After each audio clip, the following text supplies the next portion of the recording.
Les saludo en el nombre de nuestro Señor y Salvador Jesucristo. Romanos en el capítulo 8, versículo 29 al 30, declara, porque a los que antes conoció también los predestinó para que fuesen hechos conforme a la imagen de su Hijo, para que Él sea el primogénito entre muchos hermanos. A los que predestinó, a estos también llamó, a los que llamó a estos también glorificó, y a los que justificó, perdón, y a los que justificó, a estos también glorificó. Toda la seguridad y la confianza que nos ofrece nuestro Señor y Salvador Jesucristo, de que estamos en sus manos y que Él está obrando su santa, su perfecta voluntad en nosotros, y que también creemos que el que empezó la buena obra en nosotros también la terminará. Eh, Estuvimos hablando en la enseñanza pasada acerca de la cena, lo importante que es que nosotros tengamos una actitud correcta en el compartir con la congregación, y específicamente estuvimos hablando acerca del partimiento del pan. Miramos lo que, cómo la cena puede llegar a ser muy ofensiva para el Señor cuando hay enemistad, cuando hay idolatría, cuando hay inmoralidad sexual y cuando hay indolencia frente a la necesidad de nuestros hermanos. Y bueno, algo que quiero que hablemos hoy es cómo tratar con la enemistad que hay entre nosotros y la gente, y aún entre nosotros y Dios. Porque debemos entender que Dios forma a su pueblo, su iglesia, es su cuerpo, y Él trae unidad a ella. No debe haber una rivalidad entre nosotros como iglesia de Dios. Lastimosamente sí tenemos muchas rivalidades, muchas diferencias, sobre todo entre congregaciones, y también se presentan mucha diferencia entre los hermanos de la iglesia. En muchas ocasiones se presentan situaciones que finalmente hacen que haya una división en medio de nosotros, y esa división, por supuesto, pues no es saludable para el cuerpo, porque aún en lo natural, siempre que haya una división en nuestro cuerpo, podemos presentar una gran enfermedad, aún físicamente. Si hay una división en el cuerpo se va a descomponer, va a perder su fuerza, su vitalidad, su salud. Así pasa con la iglesia de Cristo. La unidad en medio del cuerpo es muy importante para que la unción de Dios se manifieste en un lugar. Recuerda que nuestro galardón, digamos como la búsqueda nuestra de Dios en el secreto, nuestras oraciones se ven recompensadas cuando el Señor se manifiesta, cuando Dios manifiesta su visión, cuando Él manifiesta su gloria, cuando Él manifiesta su milagro en medio de nosotros. Así que cuando oramos, buscamos a Dios, estamos precisamente deseando que Él tenga una manifestación poderosa sobre nuestras vidas. Cuando nos congregamos, eso es lo que buscamos, que el Señor se manifieste en medio de nosotros de una manera sobrenatural, de manera que el cuerpo pueda recibir mucha bendición. Y es lo que procuramos cada vez que nos reunimos a interceder, a ayunar, nos congregamos cada día, pues el día de congregarnos, lo que buscamos es una manifestación sobrenatural de la gloria de Dios sobre nosotros, pues porque eso es lo que mantiene la vitalidad en medio del pueblo de Dios. Eso es lo que nos sana, lo que nos estimula, y finalmente lo que hace que nuestro corazón entre en el diseño y en el propósito del Señor. Así que qué importante es que nosotros aprendamos a lidiar con nuestras diferencias, con nuestras situaciones aún de conflicto. Entonces quiero que hablemos de esto en esta hora. Vamos a mencionar una cita que está en Santiago, en el capítulo 3. Santiago capítulo 3, del versículo 13 en adelante al 17. Santiago 3, del 13 al 17. Menciona: ¿quién es sabio y entendido entre vosotros? Muestre por la buena conducta sus obras en sabia mansedumbre. Pero si tenéis celos amargos y contención en vuestro corazón, no os jactéis, ni mintáis contra la verdad, porque esta sabiduría es la que desciende de lo alto, porque esta sabiduría no es la que desciende de lo alto, sino terrenal, animal, diabólica. Porque donde hay celos y contención, allá hay perturbación y toda obra perversa. Pero la sabiduría que es de lo alto es primeramente pura, después pacífica, amable, benigna, llena de misericordia, de buenos frutos, sin incertidumbre ni hipocresía. Y el fruto de justicia se siembra en paz para aquellos que hacen la paz. Entonces menciona una sabiduría terrenal. Esta sabiduría viene acompañada de, dice, celos amargos, contención, perturbación, toda obra perversa. Pero también menciona una sabiduría que viene de lo alto. Y esta viene acompañada de pureza, es pacífica, amable, benigna, llena de misericordia, de buenos frutos, sin incertidumbre ni hipocresía. ¿Cuál de esta sabiduría es la que nosotros debemos apuntarle? Por supuesto, a la sabiduría que viene de lo alto, que es pura, pacífica, amable, benigna, llena de misericordia, de buenos frutos, sin incertidumbre ni hipocresía. Cuando dice que esta sabiduría es pura, eh, quiere decir que no tiene mezcla de otra cosa o que conserva su naturaleza original, que no tiene mezclas de sustancias sucias, contaminantes o elementos extraños o perjudiciales. Entonces, esta sabiduría que viene de lo alto es como el agua que nace en las altas montañas, un agua que no ha sido tocada por el hombre, que no ha sido contaminada y que puede beberse de una manera tranquila, sabiendo que no tiene ninguna clase de contaminación o de suciedad. Así es la sabiduría que desciende de lo alto, totalmente confiable para que nosotros la podamos beber, porque dice que es una sabiduría que es pura y también menciona que es pacífica.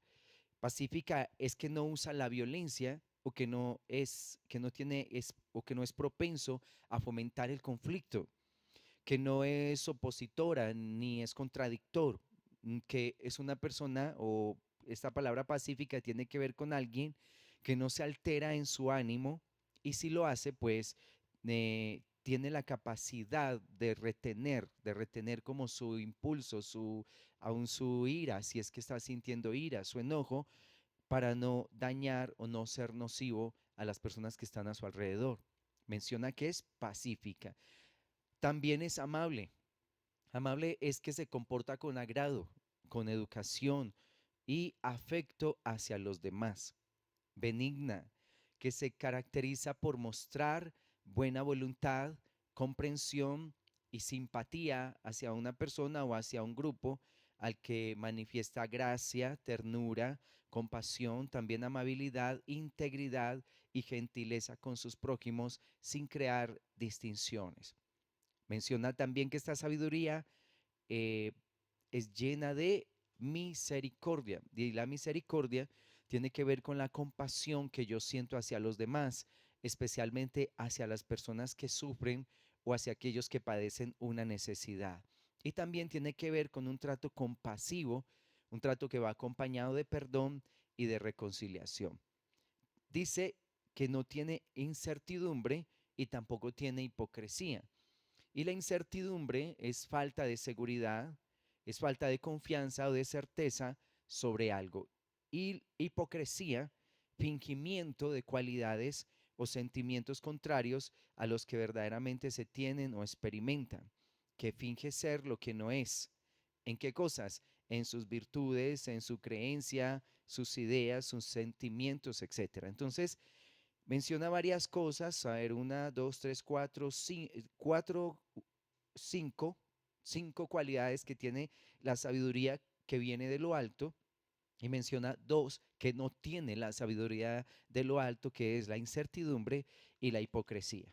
Entonces, ¿cómo entró la sabiduría terrenal al ser humano? Vamos a mirar allá en Génesis, en el capítulo 2. Génesis capítulo 2, en el versículo 16 al 17, el Señor tiene una conversación con Adán cuando Él lo coloca en el huerto, dice que lo puso allí para que lo labrara y lo cuidara, y el Señor le trae una advertencia diciéndole en el versículo 16, Y mandó Jehová Dios al hombre diciendo, de todo árbol del huerto podrás comer, mas del árbol de la ciencia del bien y del mal no comerás, porque el día que de él comieres ciertamente morirás. Así que está allí este árbol que representa el conocimiento de esta ciencia, la ciencia del bien y del mal. Este árbol que menciona Génesis capítulo 2 representa división, representa separación, representa independencia, eh, ruptura de una relación con el Señor. Vemos en el capítulo 3 que cuando la serpiente seduce a Eva, la engaña, porque dice que la mujer fue engañada, lo menciona Timoteo, y que el hombre cayó en una traición. La mujer fue engañada, pero el hombre traicionó a Dios. En esa conversación, la invitación que le hace Satanás a la serpiente, Satanás a la mujer, es que comiera de ese árbol. Dice, porque tú no vas a morir. O sea, contradice abiertamente la voz de Dios, declarándole, Dios te mintió, tú no vas a morir, todo lo contrario, vas a ser como Dios, conociendo el bien y el mal. La propuesta que el diablo le hace a la serpiente es lo que él mismo hizo tiempos atrás cuando menciona el profeta Ezequiel y también lo menciona el profeta Isaías, que ese ser era maravilloso, lleno de hermosura, perfecto en todo, hasta que se halló en él la maldad. Y la maldad que se halló en Lucero es que él quiso vivir separado de Dios. Él quiso vivir su vida independiente, ya no establecer su relación con el Señor, sino levantar su propio imperio, su propio gobierno, como lo menciona ya Isaías en el capítulo 14. Entonces, él quiso vivir separado de Dios y las cosas no le salieron bien. La escritura declara, espanto serás y para siempre dejarás de ser. Esa condición que adquirió Satanás, que adquirió Lucero en ese momento de apartarse de Dios y de vivir una vida lejos de Dios, lo que hizo fue sentenciarlo a una vida miserable, a una existencia miserable. Espanto serás y para siempre dejarás de ser. Todos los que Satanás convenció, esos ángeles que el diablo convenció para participar de esa rebelión, quedaron convertidos en seres despreciables, porque al apartarse de Dios, la gloria de Dios ya no se manifestaba en ellos, sino que se convirtió su naturaleza en una naturaleza perversa, una naturaleza de mal, de iniquidad. Los demonios son seres llenos de maldad, de perversión. Tocar con ellos es tocar con lo más oscuro, con lo más bajo, con lo más inmundo que un ser humano puede tocar. Entonces Satanás le hace la invitación a la mujer, una invitación que por supuesto el diablo sabía hacia dónde los estaba llevando, apartarlos del Señor como una oveja que se aparta de su redil y finalmente queda como presa fácil para cualquier depredador. Esto fue lo que hace Satanás, logra convencer a la mujer de que comiera del árbol para que así ella ya estuviera separada de Dios, al igual el hombre. Cuando ellos comen de ese fruto, declara el versículo 7, entonces fueron abiertos los ojos de ambos y conocieron que estaban desnudos. Entonces cosieron hojas de higuera y se hicieron delantales. A partir de ese momento, cuando dice que se abrieron los ojos de ambos, pues no quiere decir que físicamente sus ojos estuvieran cerrados. Realmente lo que está hablando es que se abre el corazón, se abre su ser interior. Estaba recibiendo un conocimiento que antes no tenía y por supuesto este conocimiento era letal para ellos. Porque a partir de ese momento empiezan a experimentar emociones y sentimientos negativos, cosas destructivas en su alma que antes no estaban experimentando. Por ejemplo, cuando Adán escucha que Dios está paseando en el huerto, me parece muy tremendo eso de que Adán escuchara que Dios se paseara en el huerto, siendo que Dios es espíritu. Así que podemos imaginarnos el nivel de, de lucidez o el nivel de percepción de las cosas espirituales que tenía Adán. Dice que escuchó que Jehová Dios se paseaba en el huerto y Dios es espíritu.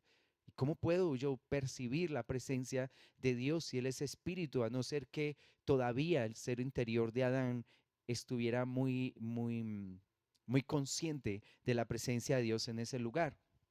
Entonces, cuando él siente a Dios, no se ve motivado a salirle al encuentro a Dios, a saludar a Dios, a tener un encuentro con su creador, con aquel que acaba de entregarle el dominio de la tierra, el que le entrega a una mujer, el que le entrega un oficio, etcétera, no tiene como ese sentimiento de salirle al encuentro a aquel que sería el objeto de su amor o aquel a quien él le debe toda la gratitud. Todo lo contrario, Adán corre a esconderse de Dios. Después de haber comido de este árbol, del fruto de este árbol, él corre a esconderse de Dios. Y vemos ahí un nivel de separación impresionante, una enemistad tan grande que se hace entre el ser humano y su creador, una brecha muy profunda que se abrió en ese momento en la relación de Dios, que es amor, con un ser humano que depende totalmente de ese amor. Así que cuando se abre esa brecha de división, el hombre ya deja de tener acceso a la fuente de su vida, que es Dios, a la fuente de su existencia, que es precisamente el amor que Dios puede brindar a un ser humano. El hombre deja de percibir a Dios, deja de percibir su amor, deja de percibir su grandeza, su aceptación, y finalmente entra en un gran conflicto interior. Cuando el ser humano deja de percibir al Señor o rompe su relación con el Señor, todo en su interior se vuelve caos y desolación. Nosotros dependemos de Dios. En Juan capítulo 15 Jesús declaró que Él es la vid verdadera y nosotros somos la rama. Si la rama se desprende de la vid, pues se seca, muere, no sirve más para nada. Y Jesús declara, separados de mí, nada pueden ustedes hacer. Finalmente, la fuerza que nosotros recibimos, sí, la fuerza que necesitamos para poder vivir está en cuanto yo estoy sintiendo el amor de Dios, en cuanto yo estoy recibiendo el amor de Dios sobre mi vida. Tú ves, la escritura menciona el amor de Dios, el amor hacia el Señor, el amor hacia el prójimo, y menciona que la motivación que tiene Dios para acercarse al ser humano es el amor. Dios no quiere un grupo de personas que sean como esclavos. No está buscando el servidumbre, no, sino que está buscando relación, comunión con con su creación, con los seres que Él creó.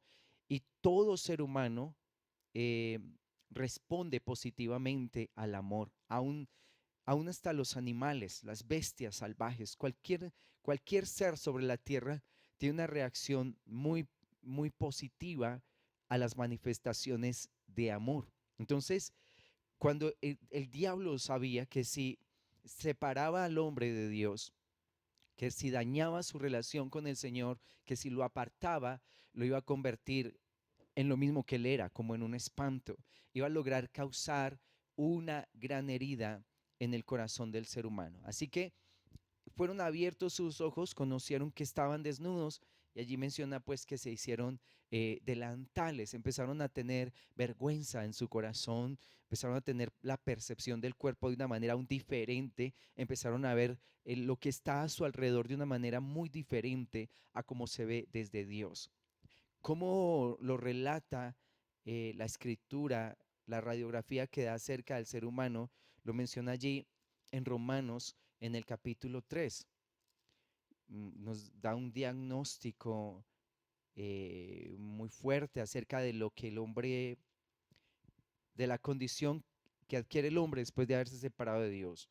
En el versículo 9 de Romanos 3 en adelante menciona que pues somos nosotros mejores que ellos en ninguna manera, pues ya hemos acusado a judíos y a gentiles que todos están bajo pecado, como está escrito. No hay justo ni aun uno, no hay quien entienda, no hay quien busque a Dios, todos se desviaron, a unas se hicieron inútiles. No hay quien haga lo bueno, no hay ni siquiera uno. Sepulcro abierto es su garganta, con su lengua engañan, veneno de áspides hay debajo de sus labios. Su boca está llena de maldición y de amargura, sus pies se apresuran para derramar sangre. Quebranto y desventura hay en sus caminos, no conocieron camino de paz, no hay temor de Dios delante de sus ojos. Entonces, esa separación del ser humano del Señor lo convierte en un ser injusto. No tiene la capacidad de ir hacia la justicia, de actuar correctamente ante los demás, le anula su capacidad de entender las cosas que tienen que ver con el mundo espiritual y también le priva de que su voluntad sea llevada hacia el Señor. La voluntad queda cedida al mundo de las tinieblas, por tanto, gobierna más el pecado y la maldad en el corazón del hombre. Se hace más fuerte el deseo de pecar que el deseo de buscar al Señor. Por eso dice, no hay quien busque a Dios. Menciona un desvarío, en extraviarse de todas las cosas que el Señor había trazado para el hombre allí en Génesis. Su lengua, su boca se convierte en un instrumento para hacer daño, sus manos, sus pies corren también para derramar sangre. Entonces, esta condición es la condición de un ser humano que finalmente terminó siendo sustentado, alimentado por una sabiduría que no desciende de lo alto, sino que es una sabiduría que es terrenal, animal y diabólica. Y en esa sabiduría hay celos, hay contención, hay perturbación, hay toda clase de obra perversa. Entonces, esta radiografía que da Romanos capítulo 3, realmente lo que nosotros vemos en nuestra generación, aún pues en este tiempo como, no, como nación, nosotros estamos viviendo un proceso difícil, un proceso complicado, estamos al frente de leyes aprobando, por ejemplo, esto, que, que una dama pueda asesinar con el permiso del gobierno a un bebé que está en su vientre, con el pretexto de que está cuidando su cuerpo, que está cuidando su integridad, saltándose así todos los fundamentos que el Señor ha establecido para el ser humano, porque el mandamiento dice, no matarás. Punto. Todos los argumentos que tenga el ser humano para decir, no, es que sí puedo matar porque esto, porque lo otro, porque tal cosa, pero realmente el mandamiento dice, no matarás. Así lo establece el Señor.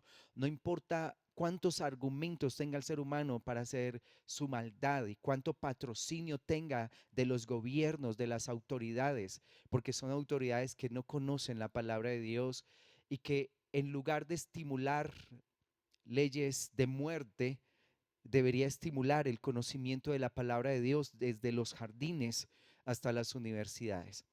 Así nuestras niñas y así nuestros jóvenes tendrían respeto por la vida, amarían la familia y no estarían pensando en cometer actos criminales como el que se está apoyando en este momento a través de aprobar el aborto, que finalmente lo que va a hacer esto es traer un gran juicio sobre la nación.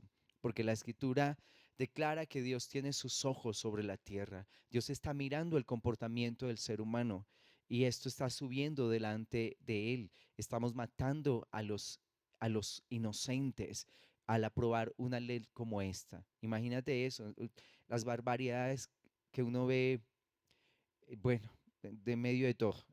Finalmente, vemos que es verdad, que el ser humano tiene una inclinación impresionante a hacer la maldad a costa de lo que sea. No importa cuántas consecuencias traiga, el ser humano está dispuesto a hacerla. ¿Por qué? Porque se está retroalimentando, está comiendo de una sabiduría que declara acá, es una sabiduría terrenal, animal, diabólica, y que el que come de eso está propenso a cometer toda clase de barbaridades. Toda obra perversa se presenta en un lugar donde la gente se alimenta de esta sabiduría que solamente trae inconvenientes, problemas, separaciones, divisiones. Entonces, la sabiduría terrenal se adquirió por comer de ese árbol, de la ciencia, el conocimiento del bien y del mal. Pero la sabiduría de lo alto se adquiere al comer del pan de vida. Miramos allí en Juan, en el capítulo 6, en el versículo 35, Juan 6:35 dice, Jesús les dijo, yo soy el pan de vida, el que a mí viene nunca tendrá hambre y el que en mí cree no tendrá sed jamás. O sea que Jesús se ofrece como un alimento para el ser humano, una nueva comida que el hombre no conocía, pero que al hacerlo, que al tener esta comunión, al comer de Jesús, de lo que Él nos está ofreciendo, mucha lucidez va a venir al corazón, puesto que miramos allí en el versículo 53 al 56 dice, Jesús les dijo, de cierto os digo, si no coméis la carne del Hijo del Hombre y bebéis su sangre, no tenéis vida en vosotros. El que come mi carne y bebe mi sangre tiene vida eterna, y yo le resucitaré en el día postrero, porque mi carne es verdadera comida y mi sangre es verdadera bebida. El que come mi carne y bebe mi sangre en mí permanece y yo en él. Así que está hablando de comunión, de una relación, de un nivel de intimidad muy profundo. Y allí en el versículo 63, cuando la gente está aterrada, pero ¿cómo que vamos a comer su carne y vamos a ver su sangre? ¿Cómo que nos va a meter aquí en una doctrina extraña, caníbal tal vez? No, la gente no lo entendía y por supuesto que no iba a tener la lucidez para entender palabras tan profundas como esta, porque si mencionamos la condición del hombre en Romanos 3, el hombre que solo piensa en lo terrenal y se le habla de esta manera, por supuesto que todo lo va a relacionar con lo terrenal. No tenía cabeza el ser humano para entender una verdad tan profunda, tan sobrenatural como esta. Jesús les empieza a desmenuzar esta verdad para que ellos la pudieran comprender mejor. Dice el versículo 60, al oírlas, las palabras de Jesús, muchos de sus discípulos dijeron, dura es esta palabra, ¿quién la puede oír? Sabiendo Jesús en sí mismo que sus discípulos murmuraban de esto, les dijo, esto os ofende, pues que si viereis al Hijo del Hombre subir a donde estaba primero, el Espíritu es el que da vida, la carne para nada aprovecha. Las palabras que yo os he hablado son espíritu y son vida. ¿Ves? Allí en Génesis, la mujer en Génesis capítulo 3 tiene una comunión. Ella permite que las palabras del diablo entraran a su corazón para comer de ese árbol, del fruto de ese árbol. Ahora Jesús está declarando que hay una manera de sanar toda esa maldad, toda esa suciedad del ser humano, que hay una manera de alcanzar libertad y que se rompan los yugos de opresión. Y es a través de su palabra. Dice, el espíritu es el que da vida, la carne para nada aprovecha, las palabras que yo os he hablado son espíritu y son vida. Entonces, cuando me acerco a Él y tengo una relación profunda con Dios, sus palabras van a entrar en mi hombre interior, en mi ser interior, y le van a traer vida, van a cambiar esa condición de muerte en la que normalmente se encuentra el ser humano. El apóstol Pablo en la oración que hace en Efesios dice, yo oro a Dios para que les dé sabiduría, revelación en el conocimiento de Dios, para que venga espíritu de sabiduría y de revelación en el conocimiento del Señor, o sea, en el conocimiento de Él, la muerte de mi alma empieza a desaparecer. En la relación que yo tengo con el Señor, las aguas de su espíritu, la sangre del cordero que está representada allí en su espíritu, empieza a lavarme profundamente mi ser interior, sacando aquello que me hacía estar en la condición de Romanos capítulo 3. O sea, que esa mente que estaba entenebrecida empieza a recibir lucidez, esa garganta que se prestaba para insultar, para maldecir, para maltratar, se convierte en un instrumento de bendición. Esas manos derramadoras de sangre, ese corazón en una condición de muerte, empieza a ser transformado de una manera poderosa y sobrenatural. Pero cuando me acerco al Señor con esta motivación, con la motivación correcta, mucha gente que se acerca a Dios, y creo que todos lo hemos hecho de esa manera, nos acercamos a Él con el deseo de que Él mejore nuestras condiciones de vida, de que tal vez arregle una situación del hogar con una esposa, un esposo, de que haga algo por mis hijos, por mi economía, etcétera. Pero realmente cuando se tiene esa visión de Dios, no puedo alcanzar mucho de Él hasta que mi corazón empiece a entender que lo que más necesito no es esas cosas materiales, sino que realmente mi necesidad tiene que ver con el reino, con su reino. Mateo lo declara diciendo, busquen primero el reino de Dios y su justicia, Mateo 6:33, y todo lo demás será añadido. O sea, cuando yo entiendo en mi condición de pecador, cuando comprendo que esa condición me va a llevar a una eternidad sin Dios y empiezo a estar realmente preocupado por mi condición espiritual, estas palabras empiezan a talar mi alma empiezan a hallar cabida en mi corazón, empiezo a entender que la necesidad más profunda que yo tengo es de restablecer mi relación con aquel que me creó, con Dios que me creó. Entonces, realmente el hombre sin una conciencia de Dios, sin comunión con el Señor, lejos de su presencia, de su gloria, es un ser con una herida muy profunda. Lo menciona Isaías en el capítulo 1. El hombre separado de Dios realmente le está sangrando todo internamente y está muriendo internamente. Dice Isaías capítulo 1 del versículo 1 en adelante hasta el versículo 6. Visión de Isaías, hijo de Amós, la cual vio acerca de Judá y Jerusalén en días de Usías, Jotam, Acaz y Ezequías, reyes de Judá. Oí cielos y escucha tu tierra, porque habla Jehová. Crié hijos y los engrandecí, y ellos se rebelaron contra mí. El buey conoce a su dueño, y el asno el pesebre de su señor. Israel no entiende, mi pueblo no tiene conocimiento. Oh gente pecadora, pueblo cargado de maldad, generación de malignos, hijos depravados, dejaron a Jehová, provocaron a ira al Santo de Israel y se volvieron atrás. ¿Por qué queréis ser castigados aún? ¿Todavía os rebelaréis? Toda cabeza está enferma y todo corazón doliente. Desde la planta del pie hasta la cabeza no hay en él cosa sana, sino herida, hinchazón y podrida llaga. No están curadas ni vendadas ni suavizadas con aceite. Entonces, realmente está la condición del ser humano sin el Señor. Así estaba, así quedó a Adán y Eva y la generación que viene después.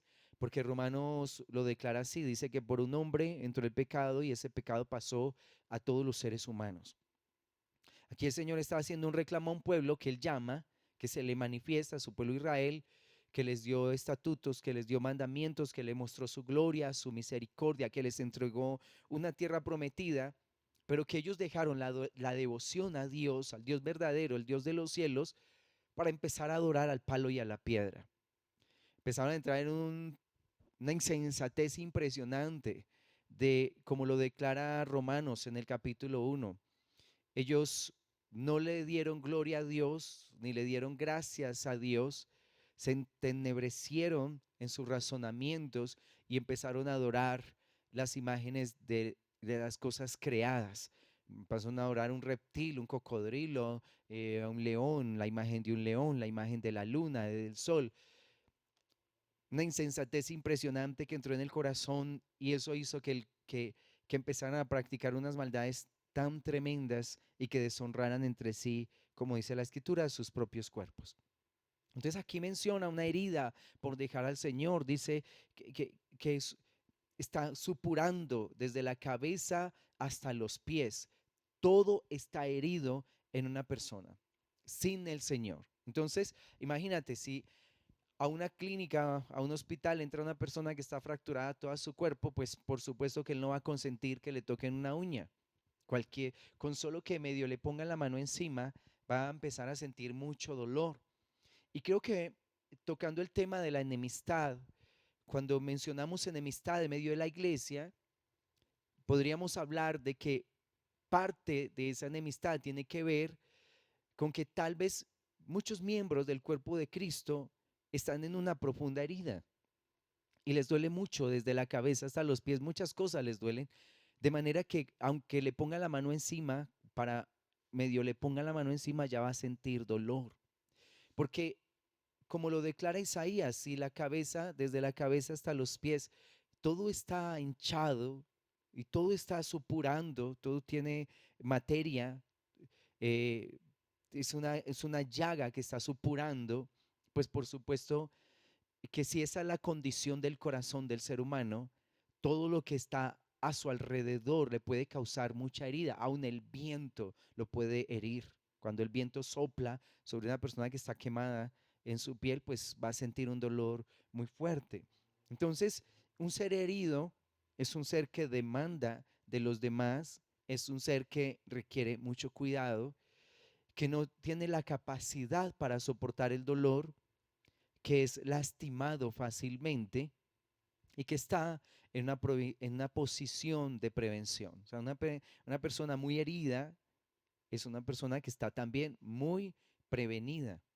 Así que para tratar con la enemistad que yo siento hacia los demás, porque tal vez los demás se han convertido para mí como en una fuente de herida, es alguien que me puede herir, pero si los demás me están hiriendo tan fácilmente, tal vez es porque yo mismo tengo una herida muy grande que está muy susceptible, que está muy expuesta, así que el solo contacto con los demás ya es un motivo de dolor. Así que si yo quiero tratar con la enemistad hacia los demás, debo restaurar mi relación con el Señor y debo tratar con mi enemistad hacia el Señor. Aquí mismo en el profeta Isaías, en el capítulo 1, versículo 18, dice, venid, luego, dice Jehová, y estemos a cuenta. Si vuestros pecados fueren como la grana, como la nieve serán emblanquecidos. Si fueren rojos como el carmesí, vendrán a ser como blanca lana. Si quisiereis y oyereis, comiereis, si quisiereis y oyereis, comeréis el bien de la tierra. Entonces mira que está declarando, estemos a cuentas, o sea, el Señor conoce mi condición. El Señor sabe la posición en la que yo puedo estar, la herida profunda que puede estar supurando en mi corazón, pero ¿me quiere dejar Dios en esa condición? Por supuesto que no. El Señor me llama y me dice, ven, estemos a cuentas. Yo quiero hacer algo contigo. Yo quiero hacer un milagro en tu corazón. El primer milagro que va a hacer el Señor es perdonarme. Es un milagro ya poderoso y sobrenatural. Recibo perdón porque Él lo declara aquí. Si estos pecados fueren así como la grana, oscuros, de un color oscuro, yo lo voy a volver como la nieve. Y si fueren como el carmesí, vendrán a ser como blanca lana. O sea, Él tiene la capacidad de limpiar, de borrar, de hacer a un lado mi maldad con el poder de su espíritu y por supuesto por la obra de la cruz para que yo me pueda acercar nuevamente a Él.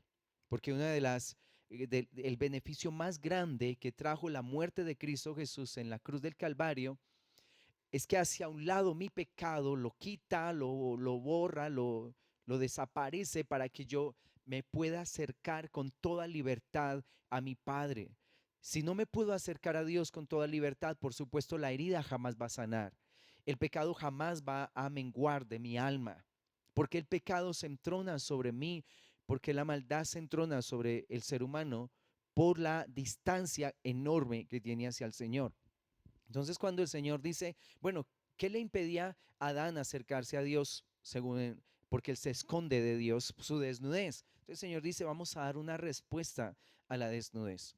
Vamos a dar una respuesta a esto. Y el Señor, a través del sacrificio de su Hijo Jesucristo, Él sana esta herida en el corazón, hace el pecado, quita el pecado de en medio para que el hombre pecador se pueda acercar al Dios que es santo, que es glorioso, que es maravilloso.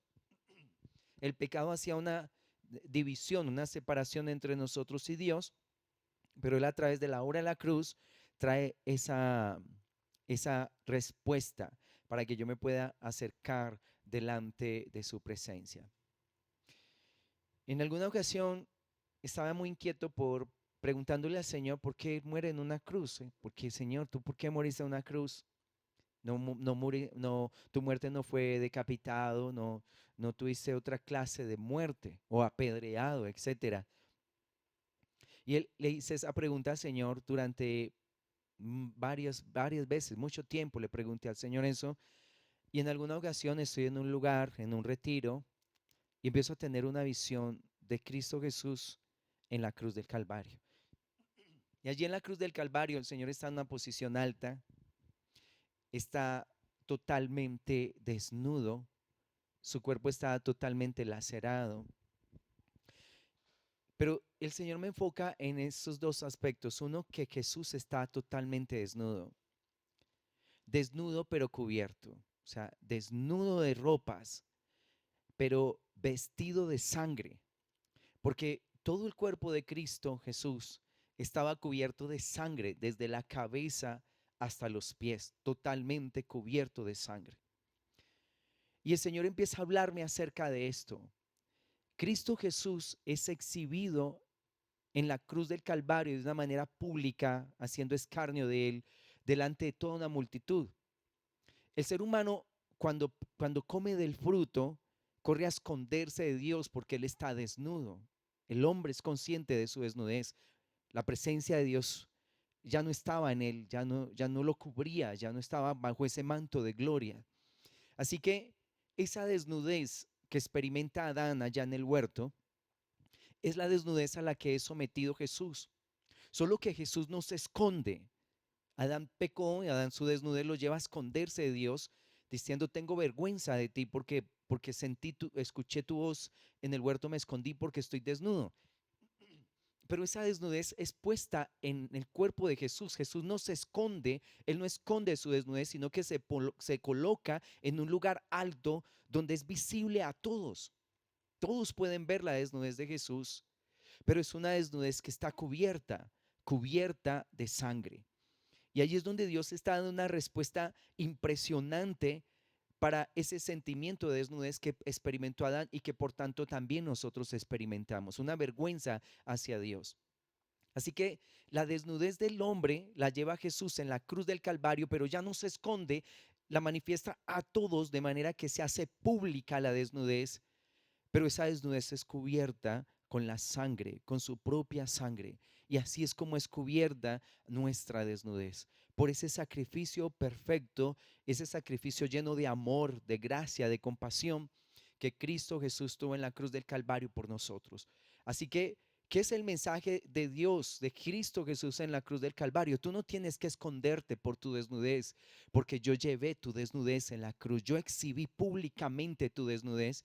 Yo llevé tu vergüenza, yo llevé tu pena, yo llevé tu pecado para que tú no tengas que esconderte de Dios, sino para que tú le salgas al encuentro. Así que mi desnudez no tiene que ir a esconderla. Yo no tengo que esconder mi desnudez como lo hizo Adán. Yo tengo que salirle al encuentro del Señor, porque ahora el Señor no me ve desnudo, sino que me ve cubierto con la sangre de su Hijo Jesucristo, que me da acceso a su presencia. Así que qué tremendo es cuando el Señor dice: estemos a cuentas. Vengan, estemos a cuenta. El Señor nos está llamando para recriminarnos, para condenarnos, para golpearnos, para sentenciarnos a muerte. El Señor nos está llamando para vestirnos de salvación. Es una de las promesas que aparece allí en los Salmos, diciendo que Él nos vestiría con vestiduras de salvación. Así que si yo le salgo al encuentro al Señor, Él va a poner sobre mi vida esas vestiduras de salvación. Va a quitar mi vergüenza, va a quitar mi desnudez. Y dice: y si comieres y oyeres, comeréis el bien de la tierra. O sea, ya una invitación a comer. Te acabo de mencionar el texto de Juan, donde él dice: el que no come mi carne y bebe mi sangre. O sea, ¿cuál alimento me está mencionando Dios que yo debo comer? Por supuesto, es en mi relación con el Señor.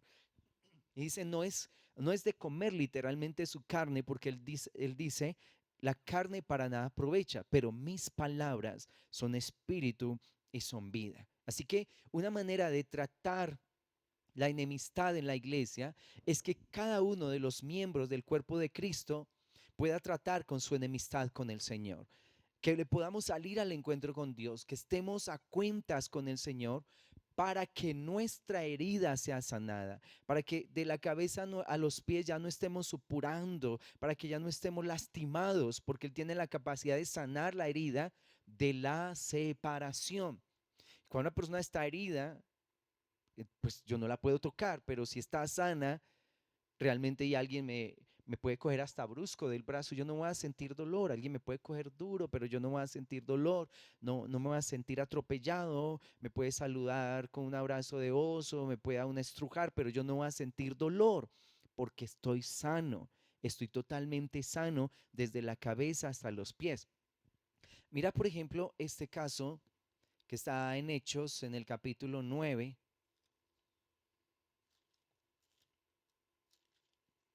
Hechos capítulo 9, del versículo 1 al 9 dice: Saulo, respirando aún amenazas y muerte contra los discípulos del Señor, vino al sumo sacerdote y le pidió cartas para las sinagogas de Damasco, a fin de que si hallase algunos hombres o mujeres de este camino, los trajese presos a Jerusalén.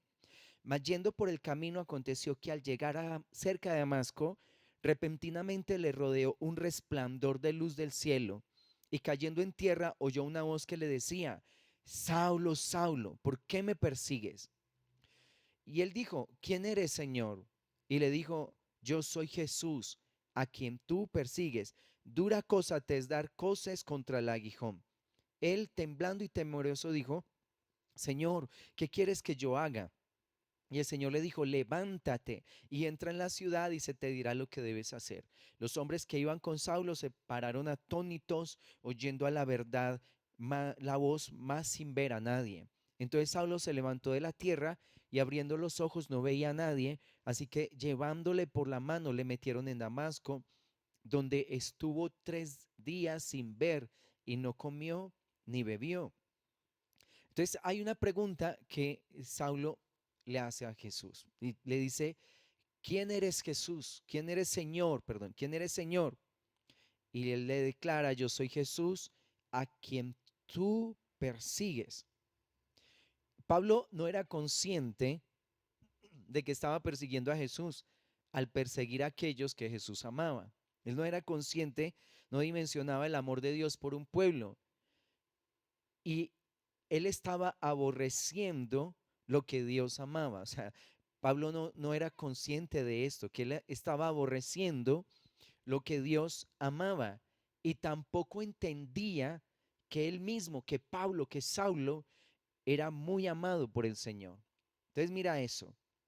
Al no dimensionar el amor que Dios sentía por ese pueblo, empezó a perseguirlo de una manera impresionante. Recuerda que Pablo estuvo presente en la muerte de Esteban cuando lo apedreaban. Él estaba allí presente y consintió con la muerte de él y le cuidó la ropa a las personas que estaban apedreando a Esteban.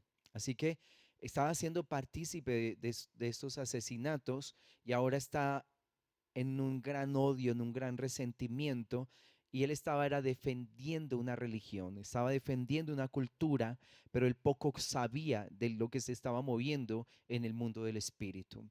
Entonces, cuando Pablo es derribado por el Señor, dice que él quedó en una ceguera que es totalmente como, a ver, cuando el hombre come del árbol de la ciencia del bien y del mal, dice que se abrieron sus ojos para conocer una sabiduría que antes no conocía, una sabiduría, como lo mencionamos ahorita, de esta tierra, animal, diabólica. Ahora los ojos de Saulo son cegados, pero después se abren para empezar a conocer cosas que él no conocía. A nosotros nos pasa diferente de lo que sucedió con Adán y Eva. Ellos comieron y entró en ellos una sabiduría terrenal que los volvió ciegos. Nosotros comemos y empezamos a ver. Comemos y empezamos a tener lucidez. Comemos y entramos en una relación profunda con el Señor. Pero una de las cosas que hizo Pablo cuando él eh, se da cuenta que no puede ver, y él quiere una respuesta, es que dice que no comió, dice ayunó para recibir sanidad y dirección de Dios.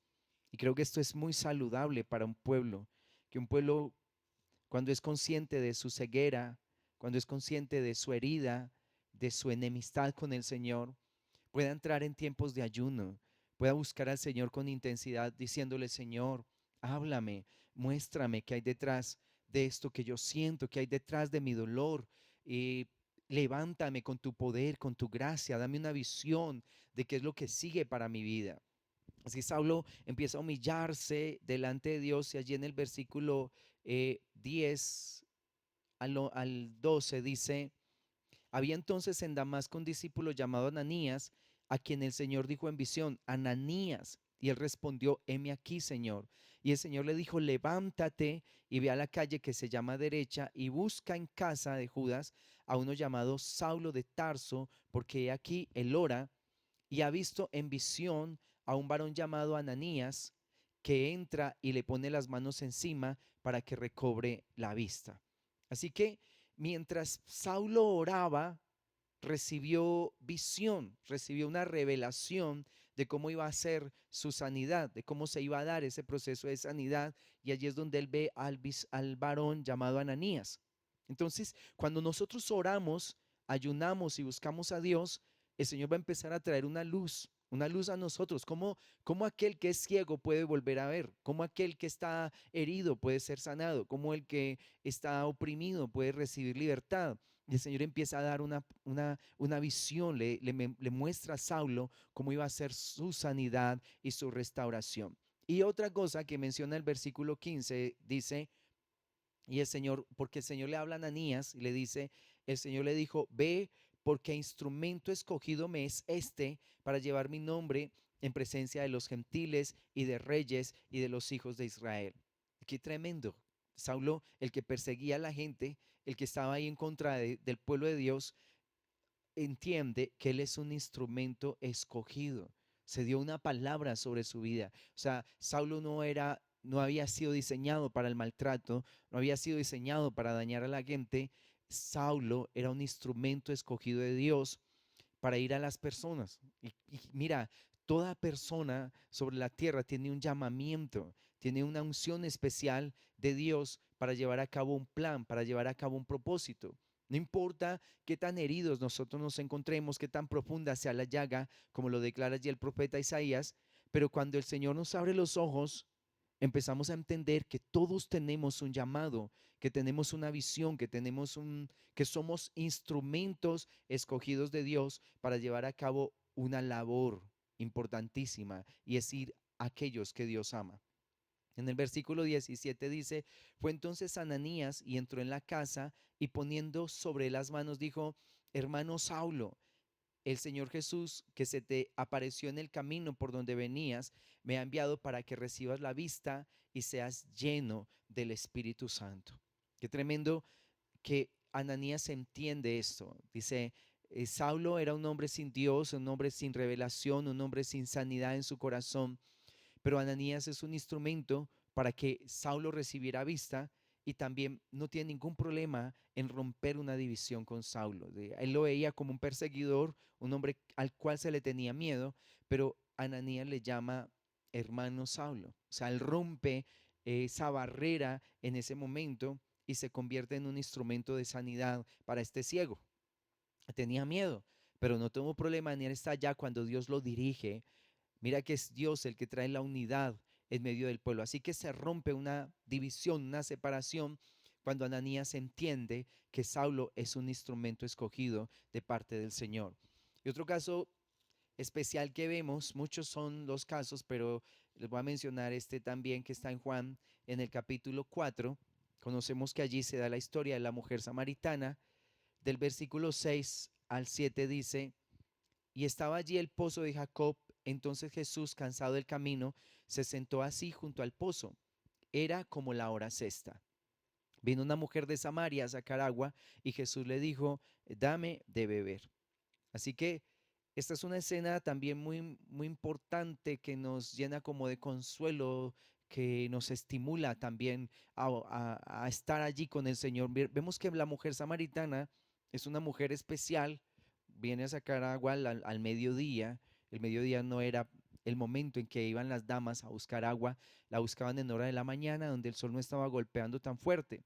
Pero ¿por qué la samaritana va al mediodía? ¿Sí? O sea, manifiesta una enemistad. Recuerda que aquí Jesús, ellos empiezan a tener una conversación. Allí en el versículo 9 dice, la mujer samaritana le dijo, ¿cómo tú siendo judío me pides a mí de beber, que soy mujer samaritana? Porque judíos y samaritanos no se tratan entre sí. Vemos aquí una enemistad, un pleito entre samaritanos y judíos. Pero vemos a una samaritana que está en pleito con todos, porque esta mujer viene sola al mediodía a buscar aguas cuando realmente la hora en que salían todos acompañados eran horas de la mañana. Todas las mujeres salían en horas de la mañana a buscar agua. Venía al mediodía para no tener que enfrentar a la gente, para no tener que enfrentar críticas, para no tener que enfrentar burlas, etcétera, por la condición que ella vivía. Tú sabes, esta dama tenía un gran problema emocional, sentimental, ya la conocían por tener relación con varios hombres. Como Jesús le dijo, 5 maridos has tenido y el que ahora tienes tampoco es tu marido. Así que había una enemistad, la samaritana no quería estar con personas, quería huir de la crítica, de la murmuración, de la censura, etcétera. Así que viene en un momento donde prácticamente nadie se acerca al pozo para sacar agua. Allí en el versículo 15, ella le declara a Jesús, porque tiene una conversación, Jesús le menciona que si ella bebe del agua que le dará, nunca más volverá a tener sed. El versículo 15 al 16 dice, la mujer le dijo, Señor, dame de esa agua para que no tenga yo sed ni venga aquí a sacarla. Jesús le dijo, ve, llama a tu marido y ven acá. Entonces, ¿qué hace Jesús? Le ofrece aguas vivas. Le ofrece aguas vivas. Ella, por supuesto que desea con toda intensidad esas aguas. Todos las deseamos y aparte de eso, las necesitamos. Cuando ella le dice, dame de esa agua, el Señor le menciona un motivo de enemistad. O sea, Jesús toca en la samaritana el tema que para ella era el motivo de enemistad. Enemistad con Dios, enemistad con toda la gente que está a su alrededor. O sea, este asunto, que es un asunto como emocional, sentimental, en la vida de la mujer samaritana, que también la llevaba a un pecado sexual, un pecado de fornicación, una, una fragilidad en su corazón, un asunto sentimental que finalmente la está llevando a un pecado sexual. Entonces, vemos que toda esta conversación empieza una conversación natural que tiene que ver con el agua, pero se va convirtiendo en un tema de adoración, en un tema de relación con Dios, en un tema de salvación. Así que Dios toca un tema en el corazón de ella que era un motivo de herida, que era un motivo de división, de separación con la gente, y finalmente el Señor a través de sus palabras la convence de la necesidad de tener una relación con Jesús para ser sanada en su parte emocional. ¿Y cuál fue el impacto tan grande que esta mujer tuvo con Jesús, que ya deja de lado su necesidad natural? Porque menciona en el versículo 28, entonces la mujer dejó su cántaro y fue a la ciudad y dijo a los hombres, venid, ved a un hombre que me ha dicho todo cuanto he hecho, ¿no será este el Cristo? O sea, ella deja de lado su necesidad natural, el cántaro, el agua, para darle importancia realmente a la restauración de su alma, de su corazón. Ella entiende, me encontré con el Mesías. Sabía que el Mesías venía a traer salvación, a traer libertad, libertad a un pueblo del pecado. Así que, qué tremendo esto. Y dice, y fue a la gente.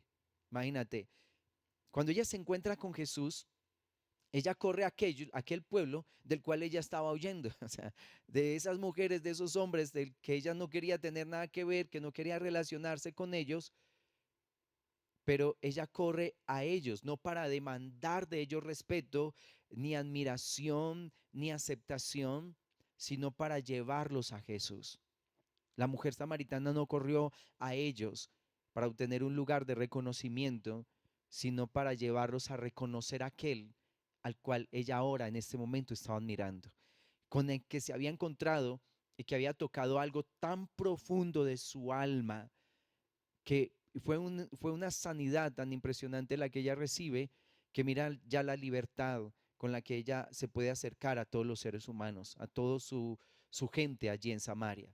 Entonces, por eso te digo, qué importante es que si yo quiero romper la enemistad que tengo con los otros, primero tengo que deshacerme de la enemistad que tengo con el Señor. Aquel que recupera su amistad, su armonía y su relación con Dios, por supuesto que recupera su relación con la gente. Y el último caso que te quiero mencionar es el que está en Lucas en el capítulo 19, del versículo 1 al 10. Dice, habiendo entrado Jesús en Jericó, iba pasando por la ciudad y sucedió que un varón llamado Zaqueo, que era jefe de los publicanos y rico, procuraba ver quién era Jesús, pero no podía a causa de la multitud, pues era pequeño de estatura. Y corriendo delante subió a un árbol sicómoro para verle, porque había de pasar por allí. Cuando Jesús llegó a aquel lugar, mirando hacia arriba, le vio y le dijo: Zaqueo, date prisa, desciende, porque hoy es necesario que pose yo en tu casa. Entonces él descendió a prisa y le recibió gozoso. Al ver esto, todos murmuraban diciendo que había entrado a posar con un hombre pecador. Entonces Zaqueo, puesto en pie, dijo al Señor: He aquí, Señor, la mitad de mis bienes doy a los pobres, y si en algo he defraudado a alguno, se lo devuelvo cuadruplicado. Jesús le dijo: Hoy ha venido la salvación a esta casa, por cuanto él también es hijo de Abraham, porque el Hijo del Hombre vino a buscar y a salvar lo que se había perdido. Entonces, vemos a este hombre que dice es jefe de publicanos y rico. ¿De qué vivía Zaqueo? Vivía de los impuestos de la gente. O sea, aquellos que agobiaba a unos, lo enriquecía a él. Ese impuesto que era agobiante para un pueblo, que representa un yugo impresionante para ellos y aún para muchos un sinónimo de pobreza también. Para este hombre era riqueza, era fortuna, era bienestar. Así que no era un hombre muy amado. Realmente los recaudadores de impuestos eran aborrecidos por el pueblo, pues imagínate, estaban sacando el fruto, la ganancia de sus campos, de sus cosechas, etcétera. Así que él vivía de los impuestos de las personas, era pequeño de estatura, tal vez motivo de burla, teniendo en cuenta pues cómo somos los seres humanos que hacemos de las debilidades de los demás o de su situación física un motivo de burla, así que tal vez Saqueo era un motivo de burla, pero él tuvo un interés por Jesús y dice, y le recibió gozoso. Y luego de que él tiene un encuentro con el Señor, empieza a tener un contacto con la gente, pero un contacto diferente a lo que él hacía antes. Lo que hacía antes es, te voy a quitar tu dinero. Pero a partir del encuentro que él tiene con el Señor, el contacto de Zaqueo con la gente es un contacto de generosidad, de misericordia y de desprendimiento. Entonces, cuando el hombre, Dios toca a Zaqueo, sana el corazón de él, y ahora Zaqueo va hacia las personas, se rompe una enemistad gigante que había entre Zaqueo con la gente. Y como te digo, empieza a ser un hombre generoso, compasivo, misericordioso, cambia la perspectiva de que la que él tenía hacia las personas, ahora cambia y él se lanza hacia ellos para traerles bendición. Entonces mira qué tremendo esto. El tropiezo que nosotros tenemos en la relación con las personas está en el tropiezo que tenemos para cruzar al lugar santísimo donde está la gloria de Dios que sana y transforma corazones. ¿Cuánto tú tienes, cuánto tropiezo tú tienes para acercarte a la gente y establecer una relación con Él? Te da una visión de cuánto tropiezo tú tienes para entrar a ese lugar santísimo donde se recibe sanidad y liberación.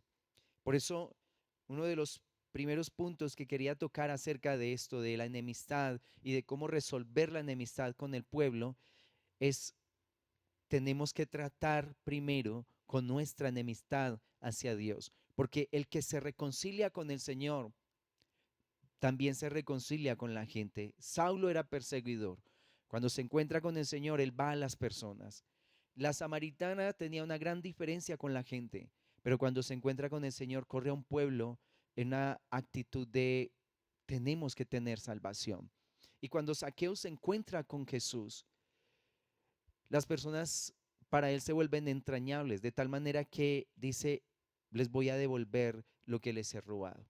Entonces mira qué importante es que en esta restauración, que al romper la enemistad con la gente, el primer paso es, vamos a romper toda enemistad que yo tengo con el Señor. Cuando un ser humano experimenta el poder de la gracia del Señor, el poder de su amor, de su reconciliación, realmente su visión de la gente, la perspectiva que tiene de las personas, cambia totalmente en su alma. Entonces, por eso la invitación es esta: cruza ese umbral, atrévete a cruzar ese lugar hacia allá, hacia el lugar santísimo. Recuerda que Cristo rompió el velo cuando Él muere en la cruz. El velo se rasga para que podamos entrar libremente ante la presencia del Padre para tener primero perdón de pecados, pero también para tener una gran restauración al interior de nuestros corazones. Entonces, te invito a que que cruces la línea que te separa de Dios. Cruza esa línea y entra al lugar más santo, al lugar santísimo, donde está la gloria de Dios que tiene la capacidad de transformar absolutamente todo. Yo te bendigo en el nombre que es sobre todo nombre, en el nombre poderoso de Jesús, y te invito a que rompas tu enemistad con el Señor para que puedas también entrar en una amistad profunda con las personas a tu alrededor. Yo te bendigo en el nombre que es sobre todo nombre, nombre poderoso de Jesús. Muchas bendiciones.